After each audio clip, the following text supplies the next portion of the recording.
하나님 말씀 보시겠습니다. 하나님 말씀은 골로새서 1장 1절에서 8절 말씀입니다. 신약 323쪽 되는 하나님 말씀 있습니다. 신약 323쪽 되는 하나님 말씀 골로새서 1장 1절에서 8절 말씀입니다. 골로새서 1장 1절에서 8절 말씀입니다. 우리 대부분 다 찾으신 줄 알고 다 일어나셔서 거룩하신 하나님 아버지의 말씀을 받들어 봉독하겠습니다. 교독하시고 마지막 8절은 합독하시겠습니다. 1절입니다. 하나님의 뜻으로 말미암아 그리스도 예수의 사도된 바울과 형제 디모데는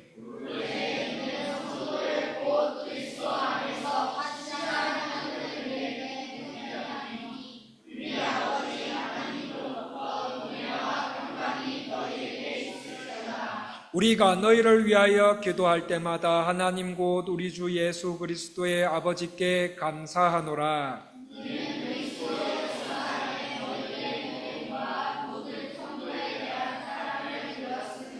너희를 위하여 하늘에 쌓아둔 소망으로 말미암음이니 곧 너희가 전에 복음 진리의 말씀을 들은 것이라.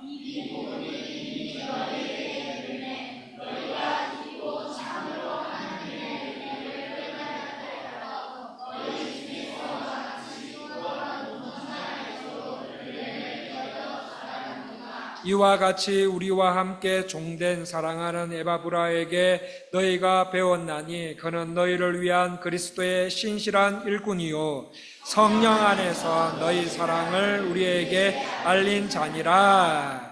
이는 주의 말씀입니다. 작석하십시오. 주보 있으신 분들께서는 뒤쪽에 있는 이달의 온가족 암송 말씀을 봐주시고, 없으신 분들은 앞에 PPT 나옵니다.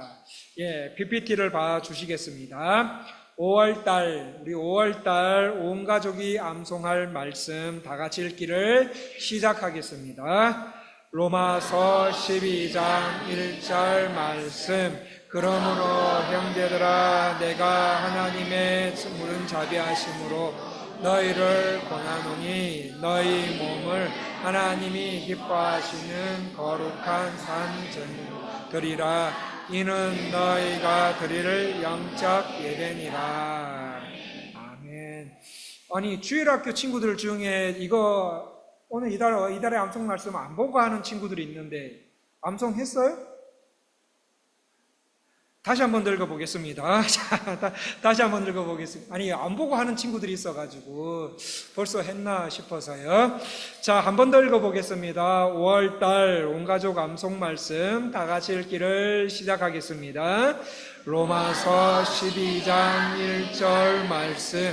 그러므로 형제들아 내가 하나님의 모든 자비하심으로 너희를 권하노니 너희 몸을 하나님이 기뻐하시는 거룩한 산제물로 드리라. 이는 너희가 드릴 영적 예배니라. 아멘. 성도 여러분, 한국 땅을 밟은 일은 없지만 한국 땅 바깥에서 한국 초기 선교에 굉장히 중요한 일을 했던 선교사들의 이야기를 들어보신 적이 있으십니까? 몸은 비록 중국 땅에 있었지만 한국을 위해서 누구보다 열심히 기도했고 한국 초기 선교에 결정적인 영향을 끼쳤던 분들 중에 존 로스와 맥킨타이어라는 선교사님들이 계십니다. 중국 땅에서 처음 이 조선이지요. 당시에 중국 땅에서 처음 조선 이 한국 사람을 만난 이 선교사들은 중국을 대상으로 선교를 했지만 한국을 위해서 늘 기도했고 한국 사람들을 더 많이 만나게 해달라고 기도했던 사람들이었습니다. 그렇게 기도하던 중에 1874년 만주에서 이영찬이라는 조선 사람, 지금의 한국 사람을 만나게 됩니다. 그래서 존 로스 선교사님은 이 이영찬이라는 청년에게 한국말에 관심이 있다라는 식으로 접근을 해서 중국 성경을 한국말로 번역하는 일을 도와줄 것을 요청하게 됩니다. 그래서 이 청년의 도움으로 요한복음과 마가복음이 우리말로 번역이 됩니다. 그러니까 조선, 이 한국 땅에 정식으로 파송받은 선교사들이 들어오기 전에, 10년 전에 벌써 이 한국 땅에는 뭐가 있었다라는 거예요? 한국말로 번역된 성경이 있었다라는 겁니다. 존 로스 선교사는 이 이영찬이라는 청년을 만납니다. 그리고 그 후에 서상윤이라는 청년을 만납니다. 이 서상윤이라는 청년은 굉장히 지적이었고 삶을 살아가는 수완 능력이 아주 탁월한 청년이었습니다. 그래서 존 로스 선교사는 서상윤 형제의 도움으로 한글로 된 누가복음을 가질 수 있게 됩니다. 자, 그러던 어느 날 이 서상윤 형제는 홍삼 장사를 하기 위해서 중국 땅을 밟게 되는데 그 중국 땅에서 그만 열병에 걸리게 됩니다. 열병에 걸린 서성윤 씨는 의료 선교사인 맥킨타이어의 도움을 받아서 치료를 받고 전도받고 만주에서 세례를 받습니다. 그 후에 존 로스 선교사의 한글 선생이요 통역가 역할을 했던 하게 된 서상윤 씨는 1883년 한글로 이미 번역된 성경들의 일부를 가지고 자기 조국인 조선 땅, 이 조선의 황해도 창현군 소래읍 송천리에 와서 교회를 세웁니다. 개척하는 거죠. 교회를 세웁니다. 그것이 바로 한국 최초의 교회인 소래교회입니다. 지금으로부터 약 140년 전에 세워진 한국 최초의 교회 소래교회의 원형을 제가 졸업한 총신대학 신학대학원 양지 캠퍼스에 잘 복원되어 있습니다. 이곳에서 신학을 공부하는 전도사님들이 낮에는 열심히 공부하고 밤에는 소래교회에 가서 기도합니다. 저도 학생 시절에, 전도사 시절에 그 학교 가서 아침 먹고 소래교회 가서 기도하고 점심시간에도 소래교회 가서 기도하고 저녁에는 원래 소래교회 가서 기도하고 그렇게 소래교회에서 간절히 기도하면서 그렇게 살인적으로 많은 숙제들을 매 학기 동안 해냈던 전도사 시절이 생각이 납니다. 어쨌든 서상윤 씨는 1879년 최초의 한국 기독교인이 됩니다. 이 서상윤 씨가 한국 최초의 기독교인이 되었을 때 존 로스 선교사는 자신이 파송한 선교 본부에다가 이런 편지를 쓰게 됩니다. 편지 내용의 일부인데 읽어드릴 테니까 한번 들어보십시오. 한국의 최초의 기독교인이 탄생했습니다. 그리고 그 뒤에 이어 맥킨타이어 선교사도 4명의 조선인 유학생들에게 세례를 베풀었습니다. 이들이야말로 장차 거두어 드릴 풍성한 수확의 첫 열매라고 확신합니다. 현재로서는 조선이 서방 세계와 철저하게 단절되어 있지만 곧 쇄국의 빗장은 풀릴 것입니다. 편지 내용이 이렇게 있더라고요. 천선적으로 조선인들은 중국인들보다 덜 악하고 이렇게 돼 있더라고요. 중국인들보다 덜 악하고 중국인들보다 종교성이 깊어서 복음이 일단 전파되기만 한다면 급속도로 확산될 것으로 기대합니다. 라는 보고서를 선교본부에 보냅니다. 정확한 예측이었죠. 1883년 서상윤은 이미 번역된 성경의 일부를 가지고 한국 땅으로 돌아오게 되는데 매서인 신분, 오늘날로 말하면 전도사님이죠. 전도사의 신분으로 황해도 창현군 소래읍 송천리에 오게 되고 거기서 소래교회라는 이름으로 교회가 1883년에 세워집니다. 자, 그런데 이렇게 소래교회가 시작된 지 2년 뒤에 비로소 최초의 한국 선교사, 파송 선교사, 한국 최초로 공식적으로 파송받은 아펜젤러나 언더우드 선교사님들이 들어오게 됩니다. 그래서 이들은 한국에 들어오면서 이제 우리가 한국 최초 선교사가 될 거야. 하나님께서 한국 땅에 어떻게 역사하실지 기대가 된다 하면서 부푼 기대감을 가지고 한국에 들어왔는데 한국에 도착해보니 그곳에 뭐가 있었습니까? 이미 교회가 있었던 거예요. 그리고 이 사실을 목격한 선교사님들은 하나님의 은혜가 정말 대단하구나. 어떻게 이 척박한 땅에 우리가 오기 전에 교회가 먼저 있는가 하면서 놀라지 않을 수 없었고, 앞으로 조선 땅에 역사하실 하나님의 부흥의 불씨들을 봄으로 사역을 시작하게 됩니다. 그래서 우리 한국 교회는 어떤 의미에서는 한국 땅을 한 번도 밟아보지 못했던 선교사들에 의해서 시작되었다라고 봐야 됩니다. 그런 것처럼 오늘 말씀에 나오는 골로새 교회도 이와 비슷한 경우입니다. 여러분, 골로새서의 저자는 누구입니까? 골로새서의 저자는 바울입니다. 그런데 바울은 골로새라는 도시를 한 번도 방문해 본 적이 없어요. 여러분들께서 잘 아시는 대로 바울의 주된 관심지는 어디였습니까? 당시에 에베소였잖아요. 골로새가 아니라 에베소라는 도시였습니다. 그래서 바울은 에베소에서 3년 가까이 머물면서 열정적으로 복음을 전합니다. 성령님의 도우심 속에서 열심히 복음을 전한 끝에 에베소 지역에 많은 사람들이 예수님을 믿게 되고, 그 가운데 특히 복음에 관심 있는 사람들을 따로 모아서 두란노라는 곳에서 말씀을 가르치는 일을 합니다. 그런데 그 두란노 모임에 참석했던 사람들 가운데 에바브라, 빌레몬과 같이 골로새 지역에서 온 사람들도 있었어요. 그래서 이 골로새 지역 출신 사람들이 에베소에 와서 바울에게 복음을 듣고 다시 고향인 골로새로 돌아가서 골로새 교회를 세웠던 것이었습니다. 그런데 그 교회가 세워진 지 얼마 되지 않아 무슨 소식이 전해집니까? 복음의 아름다운 열매를 맺기 시작했다라는 소문들이 바울이 있는 지역까지 들려오게 됩니다. 정말인지 우리 골로새서 1장 6절에서 7절 말씀 다 같이 한번 읽어볼까요? 골로새서 1장 6절에서 7절 말씀 다 같이 읽기를 시작하겠습니다. 이 복음이 이미 너희에게 이름에 너희가 듣고 참으로 하나님의 은혜를 깨달은 날부터 너희 중에서와 같이 또한 온 천하에서도 열매를 맺어 자라는도다. 이와 같이 우리와 함께 종된 사랑하는 에바브라에게 너희가 배웠나니 그는 너희를 위한 그리스도의 신실한 일꾼이요. 지금 골로새 지역에 퍼진 복음이 열매를 맺고 있고 골로새 교회 성도들의 신앙이 성장하고 있다는 소식이 나 바울이 있는 곳까지 울려 퍼지고 있어. 너무너무 감사해. 너무너무 감사한 일이다. 그런데 골로새 교회는 바울에게 가르침 받은 것이 아니라 누구에게 배웠다고요?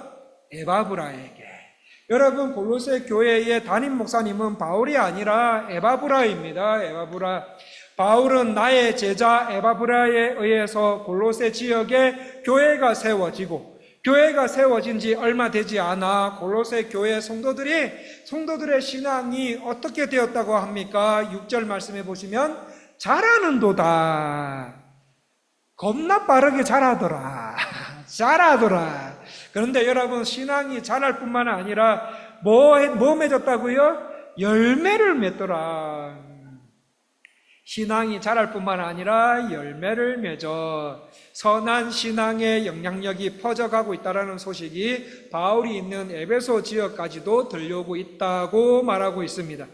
그렇다면 성도 여러분, 오늘 말씀을 통해서 복음을 영접한 사람, 내가 하나님의 자녀라면, 내가 복음을 영접했다면, 내가 하나님의 백성이라면, 내가 건강한 신앙인이라면, 내가 구원받은 성도라면 그 성도가 맺어야 할 열매가 무엇인지 알아보고 우리도 하나님께서 말씀하시는 열매를 맺으며 살아가시기를 원합니다.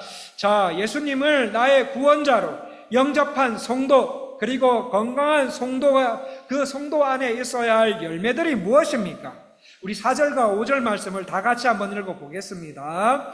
4절과 5절 말씀 다 같이 읽기를 시작하겠습니다. 이는 그리스도 예수 안에 너희의 믿음과 모든 성도에 대한 사랑을 들었으며 너희를 위하여 하늘에 쌓아둔 소망으로 말미암음이니 곧 너희가 전에 복음 진리의 말씀을 들은 것이라. 여러분, 방금 읽은 말씀을 자세히 한번 보십시오. 그러면 우리 눈에 익은 단어 세 단어가 나옵니다. 무엇입니까?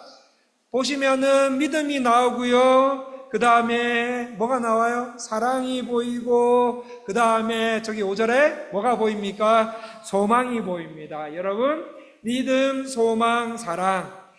믿음의 열매, 사랑의 열매, 소망의 열매가 우리 모든 교회 성도님들 안에 맺어야 할 열매들입니다.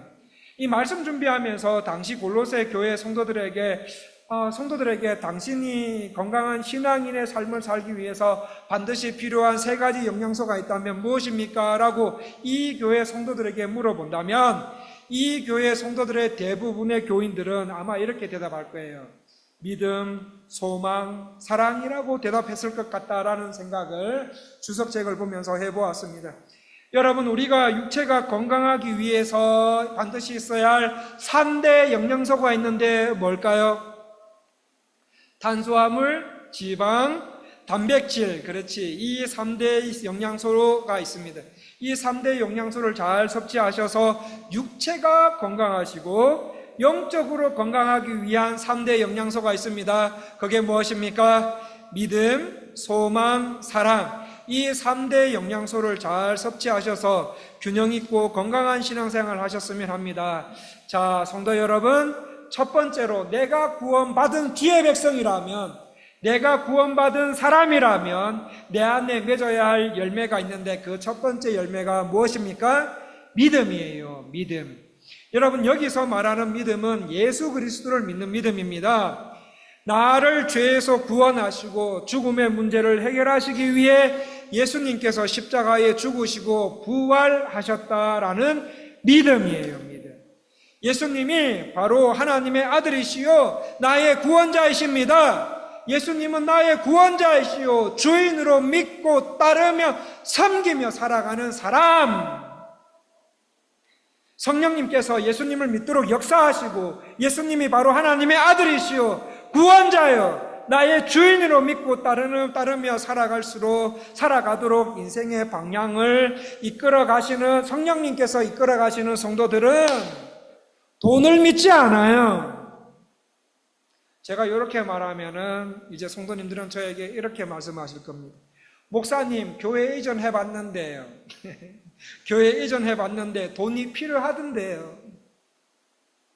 교회 이전하는데 돈이 필요했음을, 교회의 재정이 풍족해야 함을 경험하지 않았습니까? 네, 맞습니다. 여러분, 그러나 우리는 돈을 믿지 않습니다. 우리는 누구를 믿습니까? 예수님을 믿는 거예요. 이 세상을 살아가는데 돈 필요합니다. 돈 중요합니다. 돈 열심히 버셔야 합니다. 그러나 예수님을 나의 구원자요 왕으로 영접하고 성령님의 역사하심 속에 예수님께서 맺기 원하는 열매를 하나하나 맺어가는 성도들은 돈 열심히 법니다.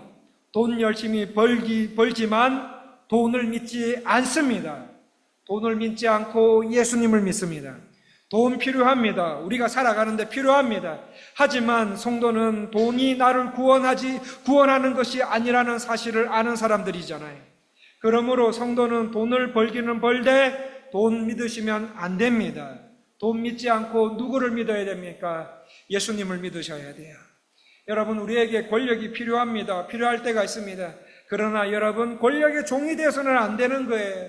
그러므로 예수가 바로 복음이심을 믿는 분들은 돈이나 권력을 믿는 것이 아니라 예수 그리스도가 나의 구주이시고 나의 주님이시고 예수 그리스도가 소망이시고 예수가 구원자이시고 예수가 길이요 진리요 생명이요 예수가 지혜이시고 예수가 의로움이 되시고 예수가 나의 모든 것이 되시고 예수가 우리의 먹을 것과 잘 것과 입을 것을 주시는 분이시다.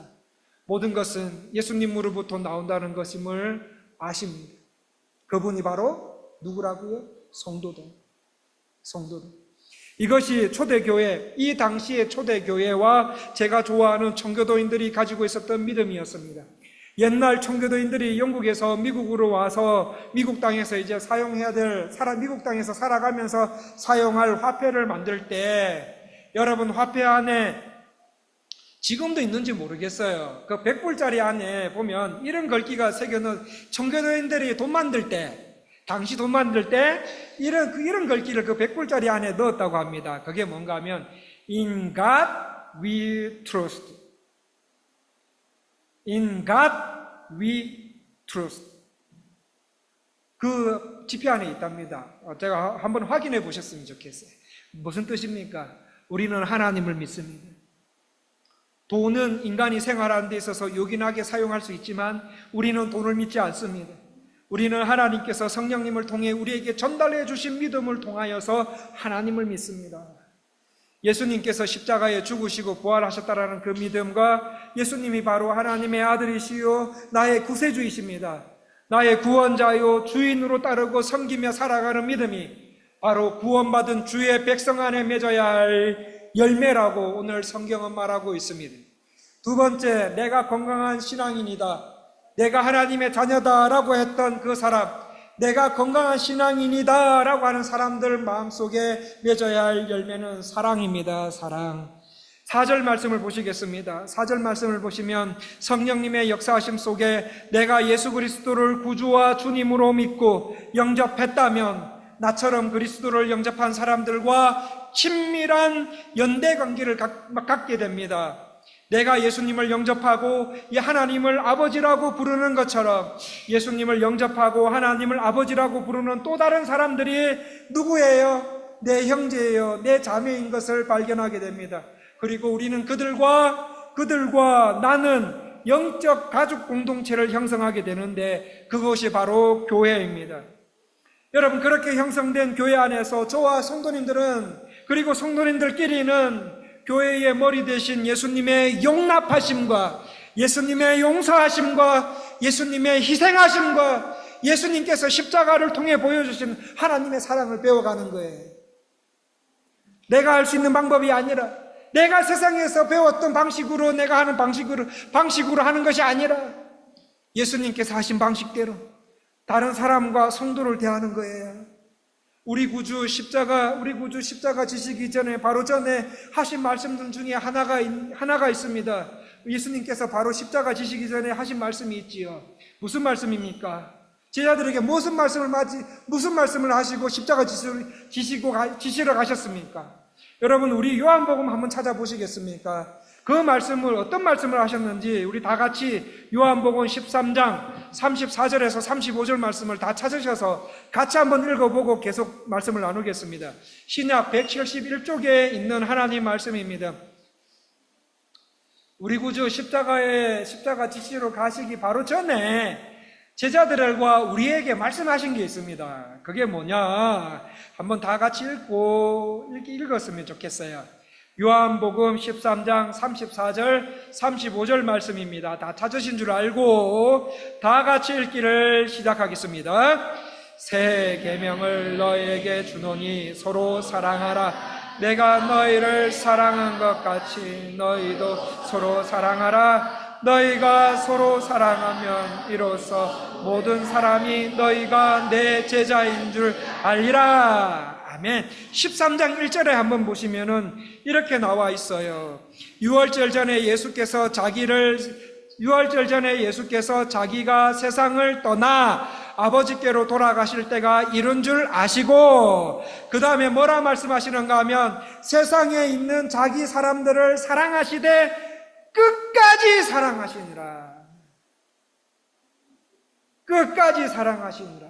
얘들아, 나는 이제 곧 십자가 지러 간다. 나는 십자가에서 죽고 다시 살아나서 너희를 위한 초소를 예비하러 성천할 거야. 그리고 성천하고 난 뒤에 하늘에서 다시 올 건데, 우리 구주 다시 올 때까지 뭐라고 말씀하십니까? 우리에게 서로 사랑하라. 서로 사랑하면 너희가 내 제자인 것을 세상 사람들도 알 거야. 은혜 장로교회 성도들아, 내가 너희를 십자가 위에서 양손과 양 발목이 다 찢어지고 물과 피를 다 쏟아내서 내가 내 모든 것을 너희에게 다 주었는데, 다 주고 너희를 살리기 위해서 끝까지 사랑한 것처럼 너희도 서로 사랑하라. 골로새 교인들은 이 예수님의 말씀을 실천했겠습니까? 아니면 실천 안 했겠습니까? 에이, 몰라. 나 예수님 말씀 했는데도 불구하고 나 그렇게 할 수 있는 성격이 못 돼. 성격이 못 되니까 나 무시하고 그냥 지나갈 거야. 예수님 죄송해요 하고 계속 그렇게 하고 계속 그렇게 미워했을까요?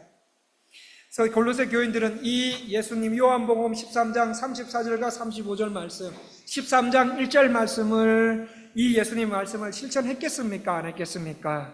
실천했습니다. 얼마나 잘 실천했던지 골로새 교회 성도들 사이에 예수님께서 하셨던 사랑이 얼마나 풍성하게 일어났는지, 골로새 교회 성도들이 했던 사랑의 소문이 골로새 지역으로부터 160km나 떨어져 있었던 바울에게까지도 들려오더라.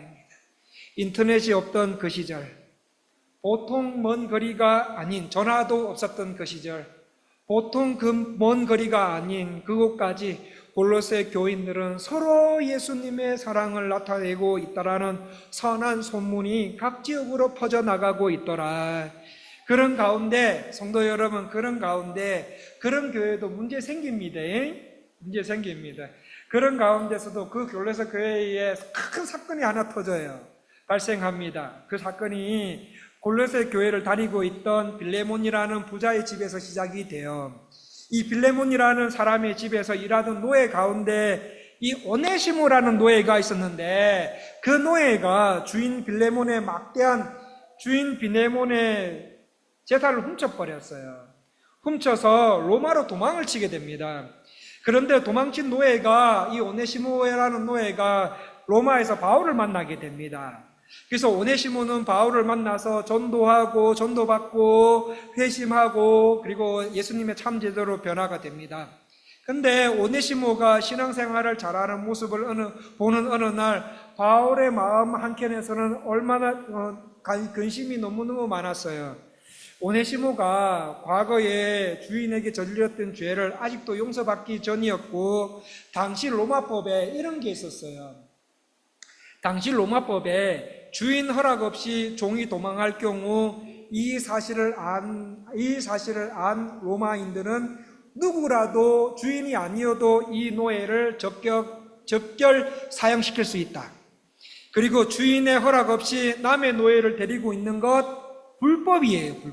불법. 그리고 노예를 짐승 이상으로 인격적인 대우를 하는 것도 법으로 금지되었기 때문에 자칫 잘못하다가는 바울도 로마법에 의해서 처벌당할 수 있는 입장에 놓여 있었기 때문입니다.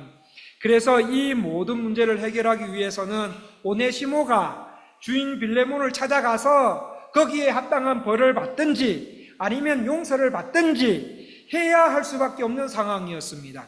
그래서 이 사실을 너무 잘 알고 있는 바울은 오네시모를 주인 빌레몬에게 돌려보내기로 결정합니다. 그리고 이제 돌려보내는 그 편으로 빌레몬에게 편지 한 장을 쓰게 되는데, 그것이 바로 빌레몬서입니다.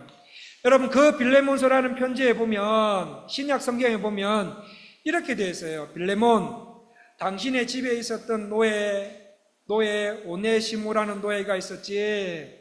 오네시모, 그가 이제는 하나님을 아버지라 부르고 진실로 예수님을 따르는 사람이 되었다. 그가 당신에게 큰 피해를 입힌 것 같은데 그 피해는 내가 갚겠다. 그러니 용서해 주고 받아 주어라 라는 편지를 씁니다. 그리고 이 바울의 편지를 받은 주인 빌레몬과 골로새 교회는 받은 편지대로 나에게 피해를 입힌 사람을 받아줍니다. 받아주고 용서하고 종이었던 오네시모를 형제로 복귀시켜요. 형제의 지위로 높입니다. 여러분, 이거는 당시 사회에서 상상할 수 없는 일이에요. 당시 사회 문화상 절대로 그럴 수 없는 상황에서도 골로새 교회 성도들 안에 이런 놀라운 하나님의 사랑이 실천이 되었던 것이었어요.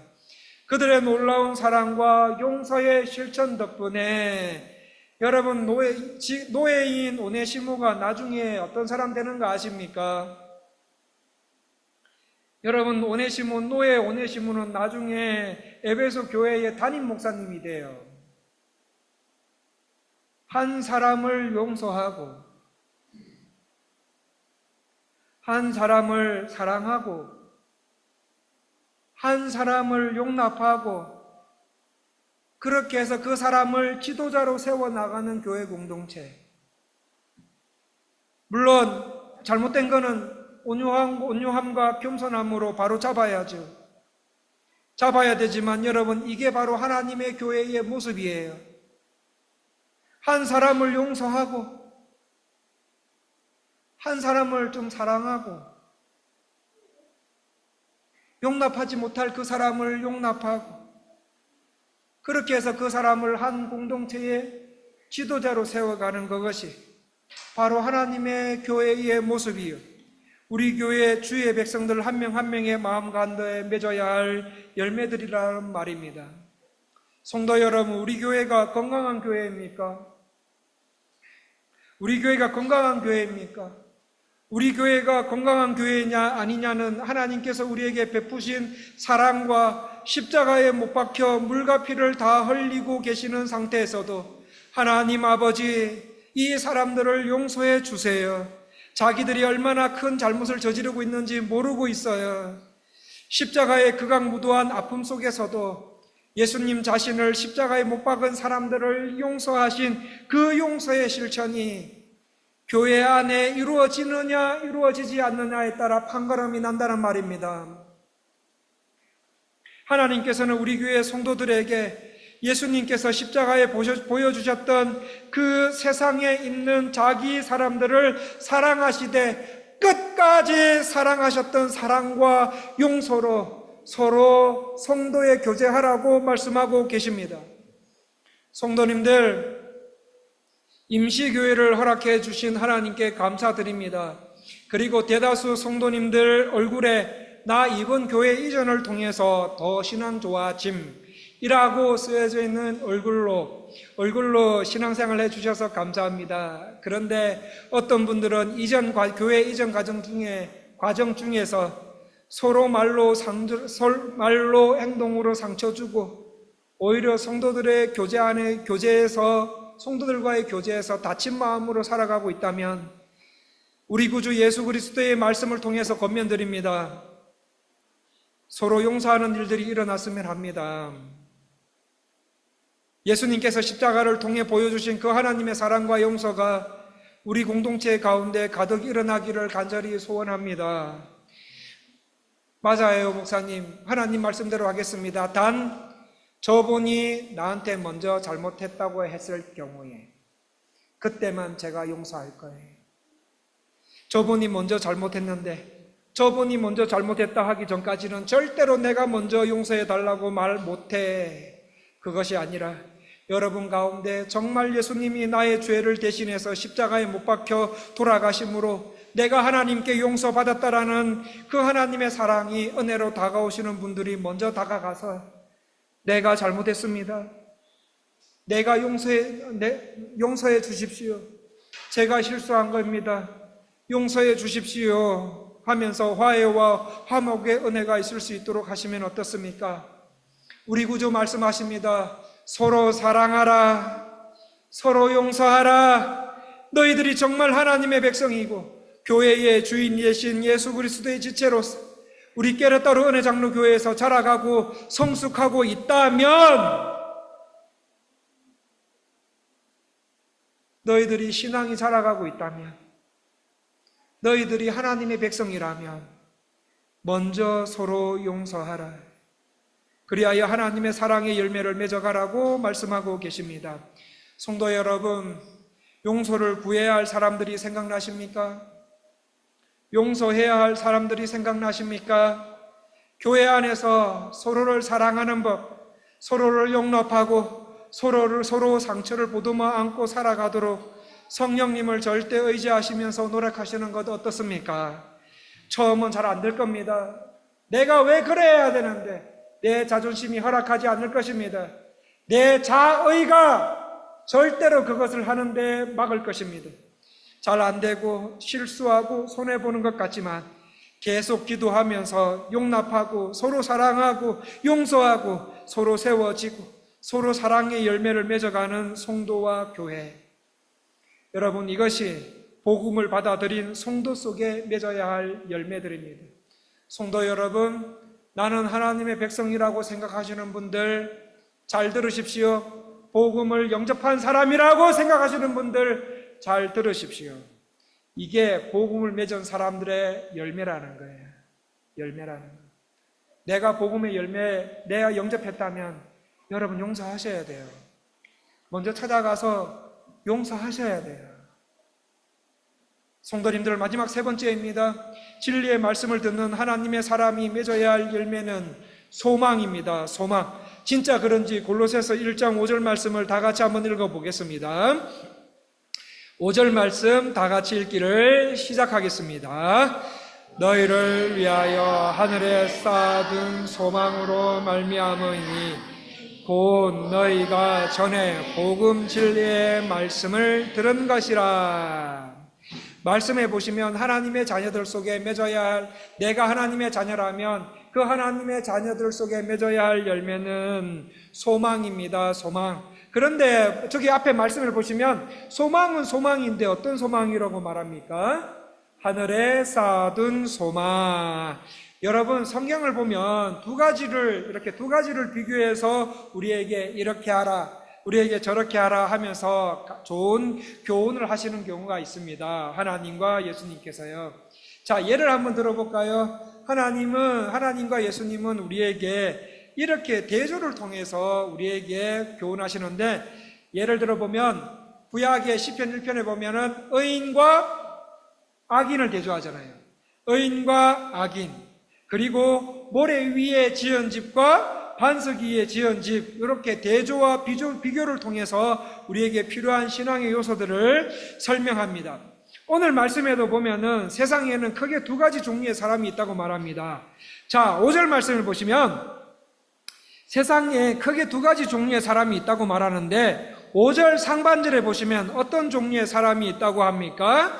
첫 번째는 땅에 끊임없이 보물을 쌓고 있는 사람, 또 그리고 두 번째는 하늘에 보물을 쌓는 사람, 요 두 가지 종류가 이 땅에 살아가고 있다고 말씀하십니다.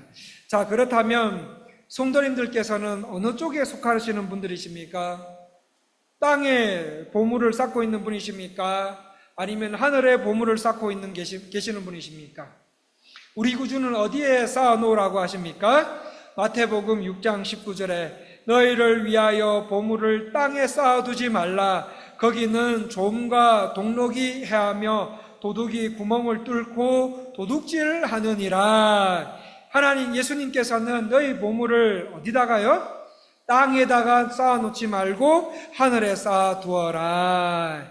성도들아, 가장 안전한 은행은 어디에 있다고요? 천국에 있다. 하나님 나라 은행에다가 보물을 쌓아 놓아라. 하나님 나라에 영원한 소망을 두고 오늘도 내일도 예수님과 그분의 말씀에 순종하며 살아가라라고 말씀하십니다. 여러분, 우리에게 있어야 할 소망 중에 하나는 바로 하나님 나라에 대한 소망입니다. 성도님들께 여쭤보겠습니다. 성도 여러분, 지금이라도 하나님께서 와라 라고 부르실 때 하나님 나라에 들어갈 수 있는 확신과 소망이 있습니까? 제가 몇 달 전에 주일 오후 찬양 예배 때 암센터 소장이었던 이희대 박사님에 대해서 말씀을 드린 적이 있습니다. 여러분, 이 이희대 박사님은 대장암 4기 선고를 받으신 분이세요. 4기 선고를 받으셨는데 수술만 12번 했답니다. 수술을 12번 하셨고 하셨습니다. 그런데 이분을 만나는 사람들마다 소망을 가진다고 해요. 그분 앞에서 통증 때문에 너무 아파 죽겠다고 하는 환자가 있으면 이 박사님은 이렇게 물어본답니다. 당신 암 몇 기입니까? 라고 물어본다. 그걸 물어보면 어떤 사람은 저는 암 1기입니다. 암 2기입니다. 그러면 이 박사님이 이렇게 말한대요. 나는 4기입니다.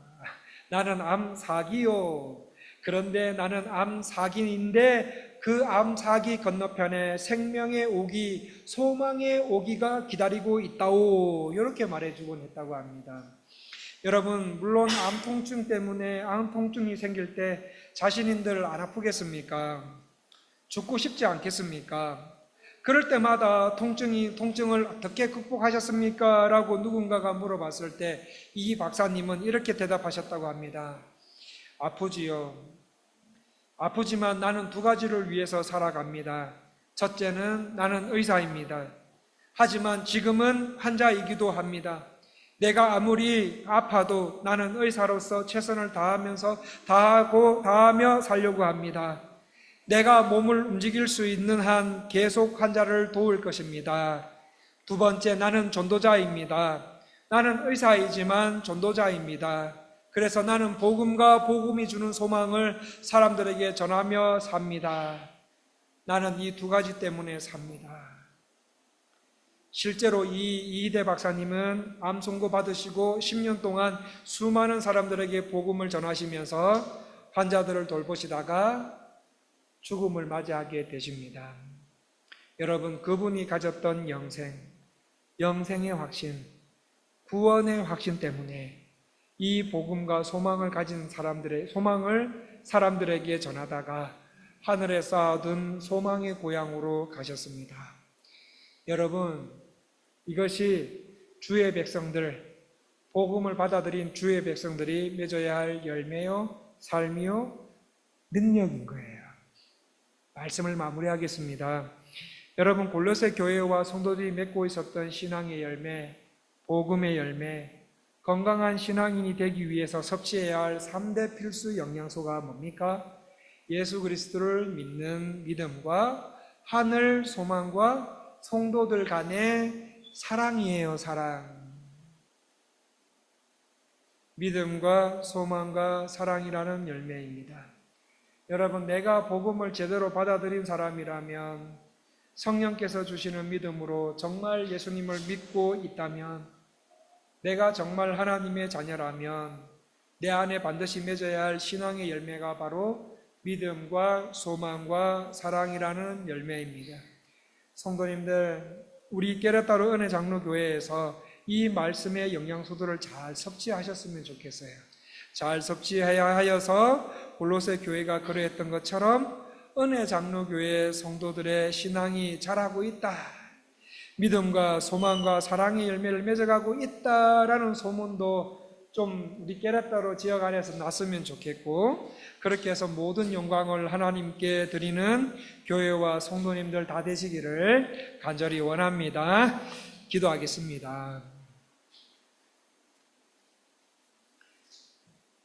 하나님 아버지, 우리 믿음의 선배들은 성경이 가장 중요하게 가르치는 것은 사람이 하나님에 대하여 어떻게 믿을 것과 하나님께서 사람에게 요구하시는 의무에 관한 것이라고 말씀하셨습니다. 오늘 주일 예배를 통하여서 하나님의 말씀을 듣고 읽고 암송하고 순종하게 싸우니 성령님 우리 모두의 마음에 역사하여 주셔서 말씀이 말하는 대로 열매를 맺어가는 우리 성도님들 다 되실 수 있도록 은혜를 베풀어 주시옵소서. 예수님 이름으로 기도합니다.